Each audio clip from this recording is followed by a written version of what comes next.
Le septennat 2026-2033 ouvre une nouvelle dynamique politique et institutionnelle pour le Bénin. En réponse à l'appel à la remobilisation de la haute direction politique HDP, de l'Union progressiste Le Renouveau, la jeunesse progressiste de la 15e circonscription électorale s'est penchée sur les défis politiques actuels et futurs lors d'une rencontre à Akpakpa le samedi 6 juin 2026.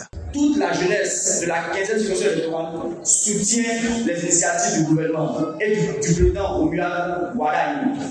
Nous marcherons avec lui, nous le soutiendrons et nous serons prêts à aller sur le terrain. C'est là les vrais enjeux. Le gouvernement ne viendra pas dans nos localités. Est-ce qu'on est d'accord? Le gouvernement ne viendra pas dans nos maisons, dans nos quartiers. Nous devons être les relais, les ambassadeurs, en tant que membre de notre parti, du gouvernement et de l'action du président Romuald Wardani. Et dans le même temps, remonter les informations à la base, à travers nos structures.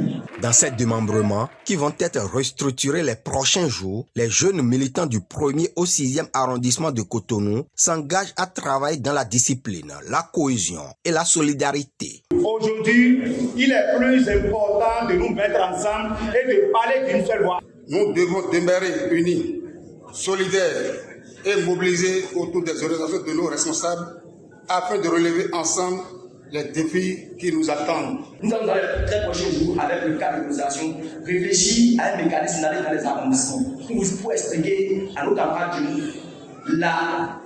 notre responsabilité aujourd'hui. Le sérieux qui doit désormais conduire nos actions de notre formation.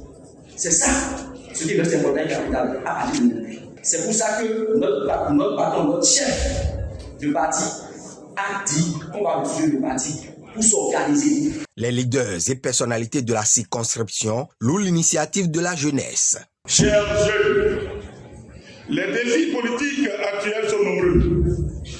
Ils concernent la consolidation de la démocratie, ils concernent la préservation de la paix, le renforcement de l'unité nationale, la promotion de la bonne gouvernance, la lutte contre la désinformation et la participation citoyenne responsable. Face à ces défis, la jeunesse progressiste de la 15e circonscription électorale ne doit pas être spectatrice. Elle doit être actrice. Elle doit être une force de proposition, une force de mobilisation et une force d'innovation. La jeunesse progressiste de la 15e circonscription électorale s'active afin de suivre les orientations de la HDP et pour accompagner le programme d'action du gouvernement du président Romuald Wardani.